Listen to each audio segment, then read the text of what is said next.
What's up, fight fans? This is Kurt DeVille with Counterpunch Boxing News, and I have some new news concerning Anthony AJ Joshua. You know, I was watching a video on Jaime Moore, and Jaime Moore was giving his take on Anthony Joshua, whether he should leave Rob McCracken or stay. And he also mentioned, and this is what the video topic is about, that Anthony Joshua wants to get out of his contract with Eddie Hearn. And let me counterpunch on that. Jaime Moore, first of all, he was talking about the possibility of maybe him having a lot of pressure on him because of the contract he signed with Eddie Hearn, and he's under a magnifying glass, and that brings pressure on a fighter or any fighter. Well, that could be true, you know, but the question you ask yourself is, why did he put himself in a situation like that in the first place? Anthony Joshua has his own management company. He manages fighters. You know, he's a very successful guy, has all the endorsements. So at what point would it be a smart business move to sign a lifelong contract with a promoter? Unless you were on your way out, unless you were just going to, you know what, I'm going to retire in the next 2 years anyway, so it doesn't really matter, so I might as well sign. But the idea of lifelong, I have two problems with it. For one, did he get all the fights that he wanted when he was with him the first time? Has he fought Fury? Has he fought Deontay Wilder? You could say, well, is that Eddie's fault? No, not necessarily, but, you know, did he get the money he wanted?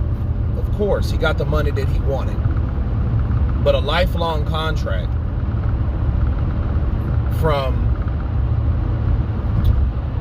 a contract that you have a non-disclosed amount of money that you're receiving for a lifelong contract, I don't know if that's really a good thing, because that looks like some Deontay Wilder situation.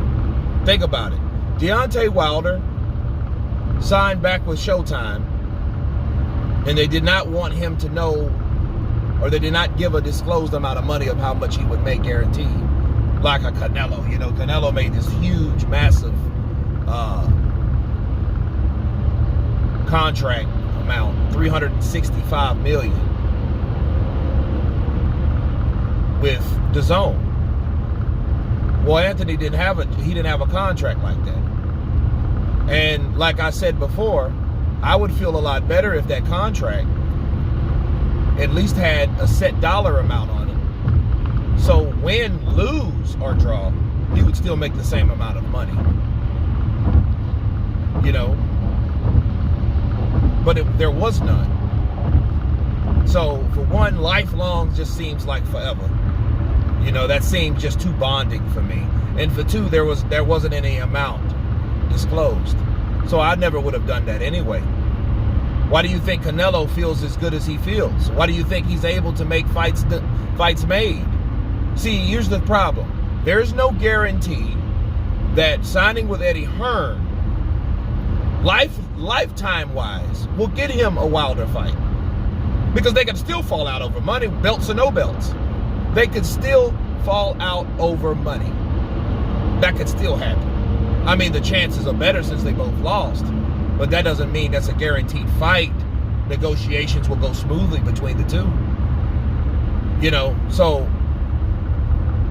me personally, I don't think Anthony Joshua should have signed a lifelong contract. I think he could have indeed either signed, you know, contract to contract, especially after DAZN and Sky Sports and all that. You know, he had a contract with Sky Sports, you know, but I'm pretty sure he's going to make awesome money. But a lifelong contract, That's a very long time. You know? And what happens if he decides that he wants to go somewhere else? That's another question.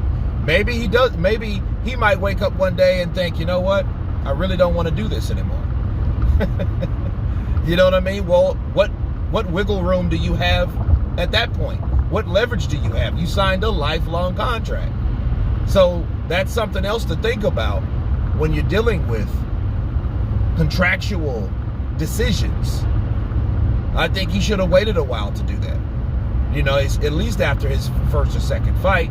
But everybody thought the Tyson Fury fight would happen, then a huge amount of money would be displayed, and Eddie Hearn already set up the deal anyway.